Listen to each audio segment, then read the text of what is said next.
Hello dears, how are you all? ഇന്ന് നമ്മൾ വന്നിട്ടുള്ളത് ഇംഗ്ലീഷ് സംസാരിക്കാൻ അറിയില്ല എന്ന കാര്യത്തിൽ സങ്കടപ്പെട്ടിരിക്കുന്നവർ, അതേപോലെ തന്നെ ഇംഗ്ലീഷ് സംസാരിക്കാൻ ഒരു കോൺഫിഡൻസ് ഇല്ല, മറ്റുള്ളവരുടെ മുന്നിൽ ഇംഗ്ലീഷിൽ എന്തെങ്കിലും പറയുമ്പോൾ തെറ്റുമോ എന്നുള്ളൊരു ഭയം, ഇങ്ങനെയുള്ള ഒരുപാട് ആളുകൾ ഉണ്ടായിരിക്കും അല്ലേ. എനിക്ക് എന്തുകൊണ്ട് ഇംഗ്ലീഷ് സംസാരിക്കാൻ പറ്റുന്നില്ല, പക്ഷെ എനിക്ക് കേൾക്കുമ്പോൾ മനസ്സിലാവുന്നുണ്ടല്ലോ, അതിനെനിക്ക് റെസ്പോണ്ട് ചെയ്യാൻ കഴിയുന്നില്ലല്ലോ, അവർ ചോദിക്കുന്നത് എനിക്ക് മനസ്സിലാവുന്നുണ്ടല്ലോ, പക്ഷെ എനിക്ക് അതിനൊരു റിപ്ലൈ കൊടുക്കാൻ പറ്റുന്നില്ലല്ലോ. ഇത്തരത്തിലുള്ള ഫിയറുള്ള ഒരുപാട് പേരുണ്ടായിരിക്കും അല്ലേ. എന്നാൽ ഞാനൊരു കാര്യം പറയട്ടെ, ഒരുപാട് ചാനലുകൾ നിങ്ങൾ യൂട്യൂബിൽ കാണുന്നുണ്ടാവും. സ്പോക്കൺ ഇംഗ്ലീഷിൻ്റെ ഒരുപാട് ചാനൽസ് ഉണ്ട് അല്ലേ. ഈ ചാനലിലൊക്കെ ക്ലാസ് എടുത്തുകൊണ്ടിരിക്കുന്നവർ എല്ലാം ഭയങ്കരമായിട്ട് ഇംഗ്ലീഷ് ഫ്ലുവൻ്റായിട്ട് സംസാരിക്കുന്നവരാണ് എന്നൊരു ധാരണ നിങ്ങൾക്കുണ്ടോ? എന്നാൽ എല്ലാവരും അങ്ങനെയൊന്നും അല്ല കേട്ടോ. എന്നെ തന്നെ ഞാൻ പറയാം, ഞാൻ ഭയങ്കരമായിട്ട് ഫ്ലുവൻ്റായിട്ട് ഇംഗ്ലീഷ് സംസാരിക്കുന്ന ആളൊന്നുമല്ല. ഞാൻ സാധാരണ ഒരു മലയാളം മീഡിയം പഠിച്ചു വന്ന ഒരാളാണ്. പിന്നീട് ഇംഗ്ലീഷ് എനിക്ക് എൻ്റെ ഡിഗ്രിക്ക് സബ്ജക്റ്റായിട്ട് എടുക്കേണ്ടി വന്നു. അതായത് മറ്റുള്ള സബ്ജക്റ്റിലൊക്കെ മാർക്ക് കുറഞ്ഞതുകൊണ്ട്, അതോടൊപ്പം തന്നെ ഇംഗ്ലീഷിനോടൊരു ഇഷ്ടം കൊണ്ട് അങ്ങനെ എടുത്തു പോകുന്നതാണ്. പക്ഷേ BEd ഇംഗ്ലീഷ് എടുത്തു, പക്ഷേ ഇംഗ്ലീഷ് സംസാരിക്കാനുള്ള കോൺഫിഡൻസ് ഒന്നും എനിക്ക് ഉണ്ടായിരുന്നില്ല. അപ്പോൾ നിങ്ങൾ ചിന്തിക്കുന്നുണ്ടാവും, ഇന്ന് നമുക്ക് ഒരുപാട് സോഴ്സസ് ഉണ്ട് അല്ലേ ഇംഗ്ലീഷ് പഠിക്കാൻ വേണ്ടിയിട്ട്. അത് ഇംഗ്ലീഷ് ഗ്രാമറും കാര്യങ്ങളൊക്കെ പഠിക്കാനാണ് നിങ്ങൾക്ക് ഉപയോഗിക്കാം. എന്നാൽ ഇംഗ്ലീഷ് സംസാരിക്കാൻ വേണ്ടിയിട്ട് ഇതെല്ലാം അത്രത്തോളം നിങ്ങൾക്ക് യൂസ്ഫുൾ ആണ് എന്ന് നിങ്ങൾക്ക് തോന്നുന്നുണ്ടോ? എൻ്റെ ഒരു പേഴ്സണൽ അഭിപ്രായം ഞാൻ പറയാം. നിങ്ങളൊരു ഇംഗ്ലീഷിൻ്റെ ഒരു മാസം കൊണ്ട് ഇംഗ്ലീഷ് പഠിക്കാം, 15 ദിവസം കൊണ്ട് ഇംഗ്ലീഷ് പഠിക്കാം എന്നൊക്കെ പറഞ്ഞിട്ട് ഒരുപാട് കോഴ്സസ് അവൈലബിൾ ആണ്. ഈ കോഴ്സിലെല്ലാം ചേർന്നാൽ നിങ്ങൾക്ക് ആ ഒരു മാസം കൊണ്ട് അല്ലെങ്കിൽ 15 ദിവസം കൊണ്ട് ഇംഗ്ലീഷ് സംസാരിക്കാൻ കഴിയും എന്ന് തോന്നുന്നുണ്ടോ? എന്നാൽ അങ്ങനെ അല്ല. നിങ്ങൾ അങ്ങനെ അതുകൊണ്ടൊന്നും നമുക്കൊരു കാര്യമില്ല എന്നാണ് എൻ്റെ ഒരു പേഴ്സണൽ അഭിപ്രായം. അതായത് ഇംഗ്ലീഷ് സംസാരിച്ച് പഠിക്കണമെങ്കിൽ, സംസാരിക്കാൻ അറിയണമെങ്കിൽ എന്താണ് ചെയ്യേണ്ടത്? നമ്മൾ ഇംഗ്ലീഷ് സംസാരിച്ചുകൊണ്ടേയിരിക്കണം, അതിനുള്ള സാഹചര്യങ്ങൾ ഉണ്ടാക്കുക, എന്നിട്ട് അതിനനുസരിച്ച് സംസാരിച്ചുകൊണ്ടിരിക്കുക. ഈ കോഴ്സസ് ഒക്കെ ചെയ്യുമ്പോൾ അതിൽ സാധാരണ എന്താണ് കണ്ടുവരാറുള്ളത്? ചിലപ്പോൾ എന്തെങ്കിലും ടെക്നിക്ക് യൂസ് ചെയ്ത്, എന്തെങ്കിലും കോഡ്സ് യൂസ് ചെയ്തിട്ടൊക്കെ നമ്മൾ ഗ്രാമർ അവർ പഠിപ്പിക്കും, ഗ്രാമർ നമുക്ക് മറക്കാതിരിക്കാൻ വേണ്ടിയിട്ട്. പക്ഷേ ഇവിടെയും നമ്മൾ എന്താണ്, ഗ്രാമർ അങ്ങനെ പഠിച്ചു പോവുകയാണ്, നമുക്ക് സംസാരിക്കാനുള്ള ഒരു ഇടം അവിടെ കിട്ടുന്നില്ല. ചിലപ്പോൾ എന്താണ്, സൂം മീറ്റ് വഴിയും ഗൂഗിൾ മീറ്റ് വഴിയും ഒക്കെ നമുക്ക് എന്താണ് സംസാരിക്കാൻ അവർ ചാൻസസ് ഒപ്പിച്ച് തരും. അത് കൂടിപ്പോയാൽ എത്ര, ആ കോഴ്സ് തീരുന്നത് വരെയല്ലേ ഉള്ളൂ. ആ സമയത്ത് നിങ്ങൾ ചിലപ്പോൾ അവരായിട്ട് സംസാരിച്ചിട്ടും അങ്ങനെ നിങ്ങൾക്ക് ഒരു മേ ബി കോൺഫിഡൻസ് നിങ്ങളിലേക്ക് ഉണ്ടാകാം. എന്നാൽ നിങ്ങൾ ആ കോഴ്സ് തീരുന്നതോടുകൂടെ നിങ്ങളതവിടെ സ്റ്റോപ്പ് ചെയ്യാണ് അല്ലേ. പിന്നീട് നിങ്ങൾക്ക് അങ്ങോട്ട് നിങ്ങൾ സംസാരിക്കാതാകുമ്പോൾ നിങ്ങൾക്ക് സംസാരിക്കാനുള്ള കോൺഫിഡൻസും കുറയും, അതേപോലെ തന്നെ സംസാരിക്കാൻ പഠിക്കില്ല എന്നാണ് എൻ്റെ ഒരു അഭിപ്രായം കേട്ടോ. ഞാൻ എല്ലാവരുടെ കാര്യം എനിക്കറിയില്ല, ഞാൻ എൻ്റെ പേഴ്സണൽ അഭിപ്രായം പറയാം. അപ്പോൾ ഞാൻ ചിന്തിച്ചു, ഇത്തരക്കാർക്ക് നമുക്ക് ചിലപ്പോൾ കോഴ്സസ് ഒക്കെ ചെയ്യുന്നതിലൂടെ അവരുടെ ബേസിക് ചിലപ്പോൾ സെറ്റായെന്ന് വരാം കേട്ടോ. ഇംഗ്ലീഷിലെ ഗ്രാമറും കാര്യങ്ങളൊക്കെ സെറ്റായെന്ന് വരാം. പക്ഷേ ഈ ഗ്രാമർ അറിഞ്ഞതുകൊണ്ട് ഇംഗ്ലീഷ് സംസാരിക്കാനുള്ള കഴിവുണ്ടാവുമോ? ഇല്ല കേട്ടോ. ഇംഗ്ലീഷ് സംസാരിക്കണമെങ്കിൽ ഗ്രാമർ എന്താണ് ഒരു ഭാഗമാണ് അതിൻ്റെ, പക്ഷെ അത് ഇമ്പോർട്ടൻ്റ് ആയിട്ടുള്ള കാര്യമാണ് എന്നെനിക്ക് തോന്നുന്നില്ല. നമ്മളിപ്പോൾ മലയാളം സംസാരിക്കാൻ പഠിച്ചത് മലയാളത്തിലെ ഗ്രാമർ എല്ലാം പഠിച്ചിട്ടാണോ നമ്മൾ മലയാളം സംസാരിക്കുന്നത്? അല്ലല്ലോ. നമ്മുടെ മദർ ടങ് നമ്മൾ എങ്ങനെയാണ് സംസാരിക്കുന്നത്, നമുക്കതിനുള്ള സാഹചര്യങ്ങൾ നമുക്കുണ്ട്, സംസാരിക്കാനുള്ള സാഹചര്യങ്ങൾ നമുക്കുണ്ട്. അതുകൊണ്ട് നമ്മൾ എന്ത് ചെയ്യാണ്, മറ്റുള്ളവരുടേത് കേട്ടിട്ട് നമ്മൾ ഡെയിലി ലൈഫിൽ നമ്മൾ ഓരോ വേർഡ്സായിട്ട് പഠിക്കുക അല്ലേ. ചെറിയ മക്കളാകുമ്പോൾ ഉമ്മ, ഉപ്പ, അല്ലെങ്കിൽ അമ്മ, അപ്പ, പപ്പ, ഇങ്ങനെയുള്ള വാക്കുകളിൽ നിന്ന് തുടങ്ങിയിട്ട് നമ്മളങ്ങനെ പഠിച്ച് പോവാണ്. ആരും നമ്മളെ സംസാരിക്കാൻ പഠിപ്പിക്കുന്നില്ല. നമുക്ക് ഗ്രാമറിലെ മിസ്റ്റേക്കുകൾ തിരുത്തി തരുന്നില്ല. നമ്മൾ സ്വയം തിരുത്തി നമ്മൾ പഠിച്ചു പോവാണല്ലേ ചെയ്യുക. അതേപോലെ തന്നെ നമുക്ക് ഇംഗ്ലീഷും പഠിക്കാൻ കഴിയും സംസാരിക്കാൻ വേണ്ടിയിട്ട് കേട്ടോ. അതിന് എന്താ ചെയ്യേണ്ടത്? നിങ്ങളുടെ മൈൻഡിൽ ഒരു തീരുമാനം എടുക്കുക. ഞാൻ ഇംഗ്ലീഷ് സംസാരിക്കാൻ പഠിച്ചിരിക്കും, അല്ലെങ്കിൽ ഇംഗ്ലീഷ് സംസാരിച്ചിരിക്കും. പഠിക്കുക എന്നല്ല, ഞാൻ പ്രാക്ടീസ് ചെയ്ത് ഇംഗ്ലീഷ് സംസാരിക്കാനുള്ളൊരു കോൺഫിഡൻസ് ഉണ്ടാക്കിയെടുക്കും, അല്ലെങ്കിൽ ഞാനത് സംസാരിച്ച് അങ്ങനെ നമുക്ക് പറയാൻ പറ്റുള്ളൂ. അല്ലാതെ കാണാപ്പാഠം പഠിച്ചിട്ട് നമുക്ക് അപ്ലൈ ചെയ്യാൻ പറ്റിയൊരു സംഭവമൊന്നും അല്ല അത് കേട്ടോ. അപ്പം നമ്മൾ എന്ത് ചെയ്യുക, സംസാരിച്ചിട്ട് ഇംഗ്ലീഷ് സംസാരിക്കുക.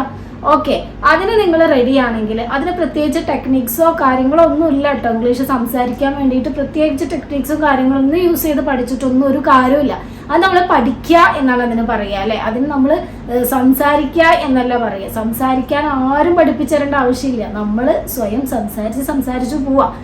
അപ്പോൾ ഞാൻ ഒരുപാട് ക്ലാസ്സുകൾ ഞാൻ ഇതിനു മുമ്പ് ചെയ്തിട്ടുണ്ട്. എല്ലാം ഗ്രാമർ ബേസ്ഡ് ആയിട്ടുള്ള ക്ലാസ്സുകൾ ചെയ്തിട്ടുണ്ട്, അല്ലാത്ത ക്ലാസ്സുകൾ ചെയ്തിട്ടുണ്ട്. ഇപ്പോൾ ഇംഗ്ലീഷ് ബേസിക് ഒന്നുമില്ലാത്ത ആളുകളാണെങ്കിൽ അവർക്ക് ബേസിക് അറിയണം, ഇംഗ്ലീഷിൻ്റെ ബേസിക്സ് എന്താണെന്ന് അറിയണം, ഇംഗ്ലീഷിൻ്റെ റൂൾസും കാര്യങ്ങളും അറിയണം, ഗ്രാമറും കാര്യങ്ങളും പഠിക്കണം എന്നുള്ളവർക്ക് ഒരുപാട് വീഡിയോസ് ഞാൻ മുമ്പ് ചെയ്തിട്ടുണ്ട്. അതല്ല എനിക്ക് ഇംഗ്ലീഷ് സംസാരിക്കാൻ പഠിച്ചാൽ മതി, ഇംഗ്ലീഷിൻ്റെ ഗ്രാമറുകളൊന്നും വല്ലാണ്ട് ആ തലത്തിലോട്ട് ഇറങ്ങി പോവണ്ട, എനിക്ക് ഇംഗ്ലീഷ് സംസാരിക്കാൻ പഠിക്കണം എന്നുള്ളവരാണെങ്കിൽ എന്ത് ചെയ്യാം, നമുക്ക് നാളെ മുതൽ ഞാൻ ഒരു ക്ലാസ് മീൻസ് പഠിപ്പിക്കല്ല കേട്ടോ, നമ്മൾ ഒരുമിച്ച് പ്രാക്ടീസ് ചെയ്ത് സംസാരിച്ച് പോകുന്ന രീതിയിലുള്ള ഒരു വീഡിയോസ് ചെയ്യാമെന്നാണ് ഞാൻ ഉദ്ദേശിക്കുന്നത്. അതെല്ലാവർക്കും ഉപകാരപ്പെടുമെന്ന് എനിക്ക് ഉറപ്പുണ്ട്. കാരണം ആ ഒരു രീതിയിലാണ് നമ്മൾ പഠിക്കുന്നത്. ദിവസവും 5 വേർഡ്സ് യൂസ് ചെയ്തിട്ട് എന്താണ് പൊതുവെ നമ്മൾ സംസാരത്തിൽ വരുന്നത്, നമ്മൾ ക്വസ്റ്റ്യൻസ് ചോദിക്കുന്നു, അതിന് മറുപടി പറയുന്നു, അല്ലെങ്കിൽ ഒരാൾ നമ്മളോട് ക്വസ്റ്റ്യൻസ് ചോദിക്കുന്നു, അതിന് നമ്മൾ റിപ്ലൈ കൊടുക്കുന്നു. ഇത്തരത്തിലാണല്ലോ നമ്മുടെ കമ്മ്യൂണിക്കേഷൻ എല്ലാം വരുന്നത്. നമ്മളൊരു ഒപ്പീനിയൻ പറയുന്നു, നമുക്ക് അഭിപ്രായങ്ങൾ പറയാം, ഇങ്ങനെയുള്ള രീതിയിലല്ലേ പോകുന്നത്. അപ്പം ആ രീതിയിൽ നമുക്ക് എങ്ങനെ സംസാരിച്ച് ശീലിക്കാം എന്നുള്ള രീതിയിലുള്ള വീഡിയോസ് ചെയ്യാനാണ് ഞാൻ ഉദ്ദേശിക്കുന്നത്. ഇപ്പോൾ ഞാൻ ഒരുപാട് വീഡിയോസ് ഇതിനു മുമ്പ് ചെയ്തിട്ടുണ്ട് എന്ന് പറഞ്ഞല്ലോ. ഈ വീഡിയോസൊക്കെ ഞാൻ ചെയ്തിട്ടുള്ളത് ഞാൻ പഠിച്ച് പ്രിപ്പയർ ചെയ്തിട്ടാണ് നിങ്ങളുടെ മുന്നിൽ അവതരിപ്പിക്കുന്നത്. എല്ലാവരും അങ്ങനെ ചെയ്യുള്ളൂ കേട്ടോ. എന്താണ്, ഒരുപാട് ഇംഗ്ലീഷ് സംസാരിക്കാൻ അറിയുന്ന ആളുകൾ മുന്നിൽ വന്നുകൊണ്ട് ഗ്രാമർ പഠിപ്പിക്കുമ്പോഴൊന്നും ഒരിക്കലും അവർ പ്രിപ്പയർ ചെയ്യാതെ വെറുതെ വന്നുകൊണ്ടിരുന്ന ക്ലാസ് ഒന്നും എടുക്കൂല. അപ്പോൾ നിങ്ങൾ ചിന്തിച്ച് നോക്കിയേ, അവരും പഠിച്ചിട്ടാണ് നിങ്ങളുടെ മുന്നിൽ വന്നിട്ട് ക്ലാസ് എടുക്കുന്നത്. അപ്പോൾ ഒട്ടും പ്രിപ്പയർ ചെയ്യാതെ ഒന്നുമല്ല, പ്രാക്ടീസ് ചെയ്ത് വീഡിയോ പ്രാക്ടീസ് ചെയ്തിട്ട് ആ രീതിയിലൊക്കെ തന്നെയാണ് എല്ലാവരും നിങ്ങളുടെ മുന്നിൽ വീഡിയോസ് എടുക്കുന്നതൊക്കെ. തെറ്റ് സംഭവിക്കരുത്, മറ്റുള്ളവർക്ക് ഒരു ഇൻഫർമേഷൻ പാസ് ചെയ്യുന്ന സമയത്ത് അതിൽ തെറ്റുണ്ടായിരിക്കരുത് എന്നുള്ള ഉദ്ദേശത്തിൽ. അതേപോലെ തന്നെ ഇപ്പം ഞാൻ ഫ്ലുവൻ്റ് ആയിട്ട് ഇംഗ്ലീഷ് സംസാരിക്കുക, അല്ലെങ്കിൽ ഒരാളുടെ മുന്നിൽ ഇറങ്ങി ചെല്ലുന്ന സമയത്ത് എനിക്ക് ആദ്യമൊക്കെ ഞാനിങ്ങനെ ഇംഗ്ലീഷിനോടുള്ളൊരു ഇഷ്ടം കൊണ്ട് എൻ്റെ ഹസ്ബൻഡിൻ്റെ ഒറ്റ സപ്പോർട്ട് കൊണ്ട് നിനക്ക് കഴിയും എന്നുള്ള രീതിയിലാണ് ഞാനിങ്ങനെ ഒരു ചാനൽ തന്നെ തുടങ്ങുന്നത്. അപ്പോൾ ഈ ചാനലിലൂടെ ഞാനിങ്ങനെ ഓരോ ക്ലാസ്സുകൾ എടുക്കാൻ തുടങ്ങിയ സമയത്ത് എനിക്ക് പിന്നീട് കുറച്ച് ആളുകളൊക്കെ ഫേസ് ചെയ്യുന്ന സമയത്ത് ഉള്ളിൻ്റെ ഉള്ളിലൊരു പേടി ഉണ്ടായിരുന്നു. കാരണം സ്പോക്കൺ ഇംഗ്ലീഷിൻ്റെ ചാനലൊക്കെ എടുക്കുന്ന എനിക്ക് എന്തെങ്കിലും മിസ്റ്റേക്ക് വരുമോ, ഞാൻ സംസാരിക്കുമ്പോൾ എന്തെങ്കിലും കിട്ടാതെ വരുമോ, മറ്റുള്ളവരെന്നെ കളിയാക്കുമോ, ഞാൻ സംസാരിക്കുന്നത് അല്ലെങ്കിൽ ഞാൻ പറയുന്ന കാര്യങ്ങൾ വേർഡ്സ് പ്രൊനൗൺസ് ചെയ്യുന്ന രീതി അല്ലെങ്കിലൊക്കെ തെറ്റ് മിസ്റ്റേക്ക് വന്നാൽ മറ്റുള്ളവരെന്നെ തീർച്ചയായിട്ടും കളിയാക്കും അല്ലേ. വലിയ സ്പോക്കൺ ഇംഗ്ലീഷ് ചാനലൊക്കെ ഉള്ള ആളാണ്, എന്നിട്ട് ഇതൊന്നും അറിയില്ല. എനിക്ക് അങ്ങനത്തെ അനുഭവങ്ങളും ഉണ്ടായിട്ടുണ്ട് കേട്ടോ. ചിലപ്പോൾ പേടി കൊണ്ട് തെറ്റുകൾ സംഭവിക്കാം അല്ലേ. അപ്പോൾ എനിക്ക് തോന്നി നിങ്ങളോടൊപ്പം എനിക്ക് എൻ്റെ ഇംഗ്ലീഷും ഇമ്പ്രൂവ് ചെയ്യണം. ഇപ്പോൾ ഞാനൊരു ഷുഡ് വുഡ് കുഡ് ഇതെവിടെ ചേർക്കും എന്നുള്ളൊരു വീഡിയോ ഞാൻ ചെയ്തിട്ടുണ്ടായിരുന്നു. പല വീഡിയോസ് ചെയ്തതിലൊരു എക്സാമ്പിൾ പറയാം കേട്ടോ. എല്ലാ സ്പോക്കൺ ഇംഗ്ലീഷ് എടുക്കുന്നവരും ചെയ്യുന്നൊരു കണ്ടന്റാണത്. അപ്പോൾ അത് ചെയ്യുന്ന സമയത്ത് ഇപ്പോൾ നിങ്ങൾ എന്നോട് ഇവിടെ ഷുഡ് ചേർക്കണോ വുഡ് ചേർക്കണോ കുഡ് ചേർക്കണോ എന്ന് ചോദിച്ചാൽ എനിക്ക് ചിലപ്പം പറയാൻ കിട്ടിയെന്ന് വരില്ല. കാരണം ഏത് ഗ്രാമർ ആണെങ്കിലും ഒരു ക്വസ്റ്റ്യൻ ചോദിക്കുന്ന സമയത്ത് ഒന്ന് പ്രിപ്പയർ ചെയ്യാതെ ആൻസർ പറയാൻ എനിക്കും ഇപ്പോഴും പേടിയാണ് കേട്ടോ. ഇപ്പോഴും പേടിയാണ്, സത്യം പറയാലോ, എനിക്ക് ഇപ്പോഴും പേടിയാണ്. അത് എടുക്കുന്ന സമയത്ത്, ആ ഒരു കോണ്ടന്റ് എടുക്കുന്ന സമയത്ത് എന്താ ചെയ്യുന്നത്, വെൽ പ്രിപ്പയർ ചെയ്തിട്ട് അതിനെപ്പറ്റി ഫുള്ള് മനസ്സിലാക്കി അറിഞ്ഞിട്ടാണ് നിങ്ങളിലേക്ക് എത്തുന്നത്. അത് എത്രത്തോളം സിമ്പിളായിട്ട് നിങ്ങളിലേക്ക് എത്തിക്കാൻ കഴിയുമോ അത്രത്തോളം സിമ്പിളായിട്ടാണ് ഞാൻ നിങ്ങളിലേക്ക് എത്തിക്കുന്നത്.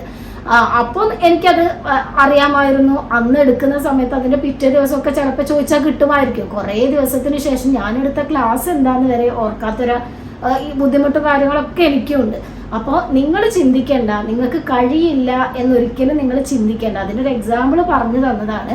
നമുക്ക് കഴിയുമെന്ന് വിചാരിച്ചിട്ട് നമുക്ക് ഒരുമിച്ച് മുന്നോട്ട് പോവാം. അതായത് ഞാനും 0 തുടങ്ങുകയാണ്, നിങ്ങളും 0 തുടങ്ങുകയെന്ന് അങ്ങ് വിചാരിക്കുക. ഇനിയിപ്പോൾ ബിഗിനേഴ്സ് അല്ലാത്തവർ ആവറേജ് ലെവലിൽ നിൽക്കുന്നവരൊക്കെ ഉണ്ടായിരിക്കും. എല്ലാവരും നമ്മളോടൊപ്പം കൂടുക, നമ്മൾ കൂടുതൽ പഠിച്ച് എന്ന് വിചാരിച്ചിട്ട് ഒന്നും സംഭവിക്കാൻ പോകുന്നില്ല. പ്രാക്ടീസിലൂടെ, practice makes a man perfect എന്നല്ലേ പറയുന്നത്.